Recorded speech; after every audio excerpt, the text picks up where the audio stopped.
Indian എന്ന movie director ശങ്കറിന്റെ ഫിലിമോഗ്രാഫിയിൽ തന്നെ one of the best മൂവീസിൽ ഒന്നാണ്. ഒരു കിഡിലെ മൂവിയാണ്. എനിക്ക് ഭയങ്കര ഇഷ്ടമുള്ള ഒരു മൂവിയും കൂടിയാണ്. കാരണം ആ ഒരു മൂവിയുടെ പ്രസന്റേഷൻ ആയാലും സ്റ്റോറി ടെല്ലിംഗ് ആയാലും ക്യാരക്ടേഴ്സ് ആയാലും എല്ലാം അടിപൊളിയാണ്.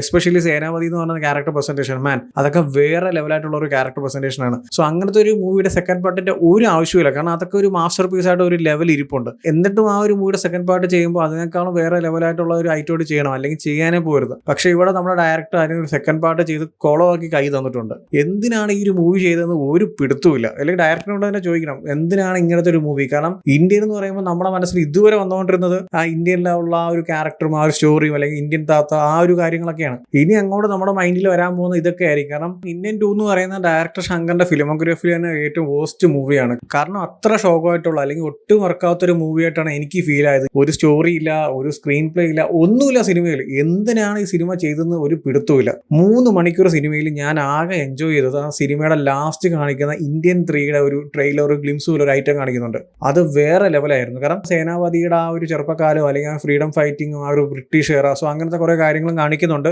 ഇന്ത്യൻ 2ൽ നിർത്തിയ ഒരു സ്റ്റോറിയുടെ കണ്ടിന്യൂഷൻ ആയിട്ടും കാണിക്കുന്നുണ്ട്. അത് നമ്മൾ സഹിക്കണം, ഓക്കെ ഫൈൻ, കുഴപ്പമില്ല. പക്ഷെ ആ ഒരു സേനാപതി എന്ന ഒരു ക്യാരക്ടറിന് കുറച്ചും കൂടി ഡെപ്ത് ആയിട്ട് ആ ക്യാരക്ടറിന്റെ ബാക്ക് സ്റ്റോറി അല്ലെങ്കിൽ ക്യാരക്ടർ എങ്ങനെയാണ് വന്നത്, അതിൽ ബാക്കിയുള്ള ഒരു ഫ്ലാഷ് ബാക്ക് ആയിട്ടൊക്കെ കാണിക്കുന്നുണ്ട്. അതിന്റെ ഒരു ആകെ ഒരു മിനിറ്റ് എന്തേ ഉള്ളൂ. ആ ഗ്ലിംസ് വേറെ ലെവലായിരുന്നു. എനിക്ക് ഭയങ്കര ഇഷ്ടപ്പെട്ടു. ഈ ഒരു 3 മണിക്കൂർ സിനിമയിൽ ഞാൻ ആകെ കൂടെ എൻഗേജിങ് ആയതും അല്ലെങ്കിൽ ഞാനൊന്ന് മനസ്സറിഞ്ഞ് ക്ലാപ്പ് അടിച്ച ആ ഒരു സീനാണ്. അത് കിഡിലായിരുന്നു ആ ഒരു ട്രെയിലർ എന്ന് പറയുന്നത്. ഈ ഒരു ഇന്ത്യൻ 2 എന്ന് പറയുന്ന ഈ ഒരു 3 മണിക്കൂറിന് പടച്ചു വെച്ചിരിക്കുന്ന സാധനം ഉണ്ടല്ലോ, എന്താണ് ഒരു പിടുത്തവും കിട്ടില്ല. എങ്ങനെ ആലോചിച്ചിട്ടും ഇന്ത്യൻ 2നെ കുറിച്ച് ഞാൻ എന്ത് പറയാനാണ്, അതിന്റെ സ്റ്റോറി എന്താണെന്നോ അല്ലെങ്കിൽ അതിന്റെ കോൺസെപ്റ്റ് എന്താണെന്നോ ഒന്നും അങ്ങനെ പറയാൻ പോലും ഒന്നുമില്ല. സിദ്ധാർത്ഥ് അവരുടെ ടീം എന്നൊക്കെ പറയുന്നത് ഒരു സോഷ്യൽ മീഡിയ, ഒരു യൂട്യൂബ് ചാനലൊക്കെ ഉള്ള ഒരു കുറച്ചൊരു നൈസ് ടീമാണ് അവർ. അപ്പോൾ അവിടെ നാട്ടിൽ നടക്കുന്ന പ്രശ്നങ്ങളും കൈക്കൂലിയും കറപ്ഷൻസ് ഒക്കെ കണ്ട് ഇവിടെ ഉള്ളവർക്ക് ആർക്കും ഇത് ശരിയാക്കാൻ പറ്റില്ല എന്ന് പറഞ്ഞിട്ട് അപ്പോൾ തന്നെ സ്റ്റോറി ഇടുവാണ് അല്ലെങ്കിൽ #, ഇടുവാണ് കം ബാക്ക് ഇന്ത്യൻ എന്ന് പറഞ്ഞ്. അപ്പം വേറൊരു സ്ഥലത്തുള്ള ഇന്ത്യൻ ഇത് കണ്ടിട്ട് താത്ത ഈസ് കമ്മിങ് ബാക്ക്, താത്ത വന്ന് ഇവിടെ കുറച്ച് ഉപദേശമൊക്കെ ചെയ്യും. എന്നിട്ട് പറയുന്നത് ഇങ്ങനെയാണ്, സോ ഇങ്ങനത്തെ കാര്യങ്ങളൊക്കെ ചെയ്താൽ കറപ്ഷൻസും കൈക്കൂലികളൊക്കെ നമുക്ക് ഒഴിവാക്കാന്ന് പറയും. അപ്പം തന്നെ നാട്ടുകാരെല്ലാം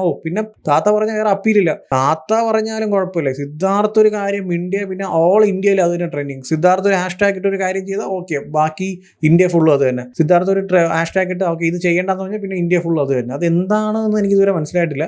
സോ അപ്പോൾ തന്നെ താത്ത വന്നിട്ട് നിങ്ങൾ എല്ലാവരും ഇങ്ങനെ ചെയ്യുമ്പോൾ കറക്ഷൻസും കൈകൂലിയൊക്കെ നിൽക്കും എന്ന് പറഞ്ഞാൽ നാട്ടുകാർ അതുപോലെ കേട്ട് ചെയ്യുമ്പോൾ അവർ വേറൊരു പ്രോബ്ലം ഫേസ് ചെയ്യും. അപ്പോൾ അവർ പറയും ഓക്കെ താത്ത വന്ന് ഇങ്ങനെ പറഞ്ഞുകൊണ്ടാണ് ഇങ്ങനത്തെ പ്രശ്നം വന്നത്, അതുകൊണ്ട് ഉടനെ തന്നെ #, ആണ് ഗോ ബാക്ക് താത്ത. പിന്നീട് താത്തേനെ കുറിച്ച് എടുത്ത് പറയണം കേട്ടോ. ഒരു ഇന്ത്യൻ താത്ത 10.0 ആയിട്ടാണ് എനിക്ക് ഇതിൽ ഫീൽ ചെയ്തത്. കാരണം അത്രമാത്രം അപ്ഡേറ്റ് ആയിട്ടുണ്ട് താത്ത ഇതിൽ. ഇപ്പോൾ ഇന്ത്യൻ ഫിലിമിലോട്ട് പറയുമ്പോൾ താത്തയുടെ ആ ഒരു ക്യാരക്ടറും ആ ഒരു ക്യാരക്ടർ പ്രസന്റേഷനും ആ ഒരു ബോഡി ലാംഗ്വേജ് ഒക്കെ നമുക്ക് അറിയാമല്ലോ. കാരണം 90 വയസ്സാണ് സേനാപതി എന്ന് പറയുന്ന ആ ഒരു ഇന്ത്യൻ മൂവിയിൽ. ഫസ്റ്റ് പാർട്ടിലെ സേനാപതി എന്ന് പറഞ്ഞാൽ നമുക്ക് 90 വയസ്സാണ്, ഫ്രീഡം ഫൈറ്ററാണ്. സോ അങ്ങനത്തെ ഒരു ബോഡി, ഒരു കൂനിയ ബോഡിയും അറിയാലോ, സ്റ്റൈലും കാര്യങ്ങളൊക്കെയാണ്. പക്ഷെ ഇതിലോട്ട് വരുമ്പോൾ കംപ്ലീറ്റ്ലി ബോഡിയൊക്കെ ഭയങ്കര ചേഞ്ച് ആയിട്ടുള്ളൂ. ഒരു ചെറിയൊരു മസിലൊക്കെ വെച്ച്, പിന്നെ മർമ്മത്തിന്റെ അയ്യര് കളിയാണ്. സിനിമ തുടങ്ങി അവസാനം വരെ മർമ്മം എന്ന് പറഞ്ഞാൽ ഇങ്ങനെ ഗണ്ണൊക്കെ കൊണ്ടുവരുന്നതിനൊക്കെ ഫുൾ മർമ്മം അടിച്ചൊക്കെ. മർമ്മമൊക്കെ ഫസ്റ്റ് പാർട്ടിലൊക്കെ അടിപൊളിയായിരുന്നു. അതൊക്കെ ഭയങ്കര ഇതിൽ വർക്കൗട്ട് ആവുന്നുണ്ട്. ഇവിടെ മർമ്മത്തിന്റെ ഇത് കണ്ട് വെറുത്തുപോയി.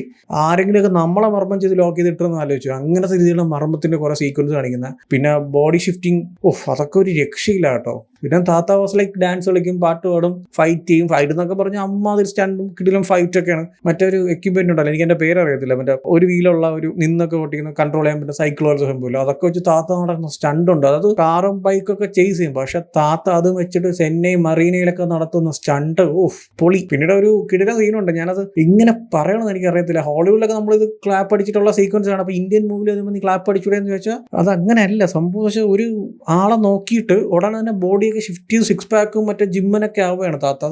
അതെനിക്ക് മനസ്സിലാവുള്ളൂ എന്താണെന്നുള്ള കാര്യം. മൂവി സ്റ്റാർട്ട് ചെയ്ത് കുറച്ച് കഴിഞ്ഞപ്പോൾ തന്നെ മനസ്സിലായി ഓക്കെ ഇത് എങ്ങനെയൊക്കെ പോകും എന്നുള്ള കാര്യം മനസ്സിലായി. ഫസ്റ്റ് ഹാഫ് കഴിഞ്ഞപ്പോൾ തന്നെ അത് ഉറപ്പിച്ചൊരു കാര്യമാണ്. അപ്പോൾ വിചാരിച്ചു സെക്കൻഡ് ഹാഫിൽ പൊളിയായിരിക്കും, ഫുൾ ആക്ഷനും താത്തയുടെ അഴിഞ്ഞാട്ടം എന്നൊക്കെ വിചാരിച്ചപ്പോൾ ഇതാ നടക്കുന്നത്. അവിടെയും അതുപോലെയൊക്കെ തന്നെയാണ്. അതായത് സിദ്ധാർത്ഥിന്റെ ടീം, അവരുടെ ഒരു സോഷ്യൽ ടീം, നാട്ടുകാർ, അതൊരു സൈഡിൽ എന്തൊക്കെ കാണിച്ചിട്ട് പോകും. താത്ത വാസ് ലൈക്ക് ഒരു ക്യാമിയോ റോളാണ് എൻ്റെ മൂവിലാണ് എനിക്ക് ഫീൽ ചെയ്തിട്ടുള്ളത്. കാരണം ഉലക നായകനെക്കാളും സ്ക്രീൻ ടൈമുള്ള സിദ്ധാർത്ഥിന്റെ ടീമും ടീമിനെ ഫോളോ ചെയ്യുന്ന ഒരു ഫുൾ ഇന്ത്യക്കാരും ഒക്കെ നടത്തുന്ന ഒരു കാര്യം ഒരു സൈഡ്, താത്ത ഇടയ്ക്കിടയ്ക്ക് ഒന്ന് കുറേ പേര് കറക്ഷൻ ആണെന്ന് പറഞ്ഞ് കുറേ പേരെ കൊല്ലുന്നു അതൊരു സൈഡ്, രണ്ട് ട്രാക്കിലോട്ട് പോകും. ഇത് എവിടെയൊക്കെ ജോയിൻ ചെയ്യാൻ നോക്കുന്നുണ്ട്, ഒന്നും നടക്കുന്നില്ല. പിന്നെ വിളിച്ചു വരുത്തിയവർ തന്നെ താത്തയുടെ പറയും താത്ത തിരിച്ചു പോകും, ഗോ ബാക്ക് ഇന്ത്യ എന്ന് പറഞ്ഞാൽ അപ്പോൾ തന്നെ ഹാഷ്ടാഗ് ഇടും, അപ്പോൾ തന്നെ ട്രെൻഡിങ്. പിന്നെ നാട്ടുകാർ അതായത് ചുമ്മാ പോണ താത്തയെ അടിക്കാൻ വേണ്ടിയിട്ട് എവിടെ നിന്നൊക്കെ ആൾക്കാർ വരും. ആദ്യം 2-3 പേരത്തായിരുന്നു, പിന്നെ ആ ഒരു ഫുൾ ചെന്നൈ തന്നെ വരും. അങ്ങനത്തെ കുറെ കിടിലം സീക്വൻസ് ഒക്കെ ഉണ്ട്. ഫ്രഷ് സ്റ്റോറിയാണ്, ഇതുവരെ നമ്മൾ ഇതുപോലത്തെ ഒരു സ്റ്റോറി കണ്ടിട്ടേ ഇല്ല. അങ്ങനത്തെ സ്റ്റോറിയാണ്, അങ്ങനത്തെ ക്യാരക്ടേഴ്സാണ്.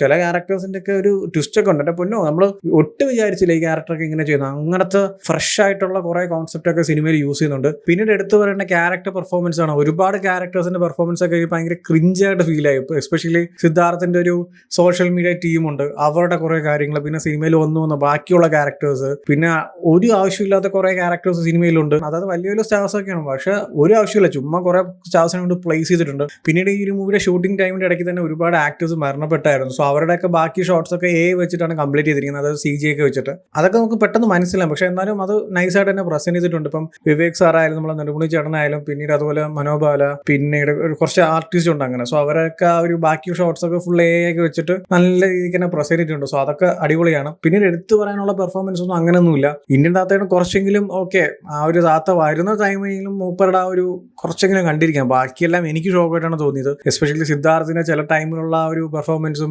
സിറ്റുവേഷൻ ഹാൻഡിലിംഗ് ഒക്കെ ഭയങ്കര ഷോക്കായിട്ട് ഫീൽ ചെയ്ത്. ആൻഡ് ബോബി സിംഹ എന്റെ പൊന്നു എനിക്ക് മനസ്സിലാവുന്നില്ല. അതായത് എല്ലാ സ്ഥലത്തും CBI, അതായത് പോലീസൊന്നും അല്ല. ആദ്യം CBI വന്നിട്ടാണ് പിന്നീടൊക്കെ പോലീസ്. അമ്മാതിരിയാണ് പുള്ളിക്കാരൻ. സിമ്പിളായിട്ട് ഒറ്റവാക്കി പറയുകയാണെങ്കിൽ നല്ല ഔട്ട്ഡേറ്റഡ് ആയിട്ടുള്ള ഒരു സ്റ്റോറി, അതിനിടത്ത് ഇന്ത്യൻ താത്തേനെ കൂടി കുത്തിക്കയറ്റി ഒരു സിനിമ ആക്കിയിട്ടുണ്ട്. എന്താണെന്ന് എനിക്ക് മനസ്സിലാവുന്നില്ല. അനാവശ്യമായിട്ടുള്ള ഒരുപാട് സീക്വൻസ് ഉണ്ട് സിനിമയിൽ, ഒരു ആവശ്യമില്ലാത്ത അല്ലെങ്കിൽ ഒരുപാട് വേസ്റ്റ് ആയിട്ടുള്ള ഒരുപാട് സീക്വൻസ്. എനിക്കൊരു 3 മണിക്കൂർ സിനിമ എങ്ങനെയൊക്കെ തന്നെയാണ്, പക്ഷെ കുറച്ചെങ്ങനെയൊക്കെ കട്ട് ചെയ്ത് കളയായിരുന്നു. പക്ഷെ പ്രൊഡ്യൂസർ പറഞ്ഞാണ് ഒന്നും ചെയ്യരുത്, കട്ട് ചെയ്യരുത്, ഇത്രയും പൈസ ഇറക്കിയിട്ടുണ്ട്, ഫുള്ള് അതുപോലെ വെച്ചേക്കണം, ആൾക്കാർ വെറുത്താലും കുഴപ്പമില്ല, അങ്ങനത്തെ സീക്വൻസ് ഒക്കെ ഇരിക്കട്ടെ എന്ന് പറഞ്ഞ് വെച്ചിട്ടുണ്ട്. സത്യം പറഞ്ഞാൽ എന്റെ മൈൻഡ് ചെയ്യുന്ന ഒരു കാര്യം എന്ന് വെച്ചാൽ ആ ഒരു ഇന്ത്യൻ 3 എന്ന ഒരു മൂവിയിൽ കാണിക്കുന്ന അല്ലെങ്കിൽ ഗ്ലിംസിൽ കാണിക്കുന്ന കുറച്ച് ഐറ്റംസ് ഉണ്ട്. ആ ഒരു കോൺസെപ്റ്റിനെ വെച്ചിട്ട് കുറച്ച് ചേഞ്ചസും കൂടിയൊക്കെ ചെയ്തിരുന്നെങ്കിൽ ഇന്ത്യൻ 2 എന്ന് പറയുന്ന വേറെ ലെവൽ ഓഫ് ഐറ്റം ആയനെ. കാരണം ഇന്ത്യൻ 3 എന്ന ഒരു ഗ്ലിംസിൽ കാണിക്കുന്ന ഒരു പോർഷൻ തന്നെ ലെവൽ ഐറ്റമാണ്. ആ ഒരു സേനാപതിയുടെ ഒരു ബാക്ക് സ്റ്റോറിയും കാര്യങ്ങളൊക്കെ കാണിക്കുന്നതും പിന്നീട് ഒരു കണ്ടിന്യൂഷൻ ഓഫ് സ്റ്റോറി കാണിക്കുന്നതൊക്കെ. സോ അതിനൊക്കെ എടുത്തിട്ട് ഈ ഇന്ത്യൻ 2 കുറച്ചും കൂടി നല്ല രീതിക്ക് വർക്ക് ചെയ്ത് നല്ലൊരു സ്ക്രീൻ പ്ലേ ഒക്കെ ആയിരുന്നെങ്കിൽ ഈ ഒരു ഇന്ത്യൻ 2 എന്നൊക്കെ പറയുന്ന വേറെ ലെവലിൽ പോകുന്ന ഐറ്റം ആയിരുന്നു.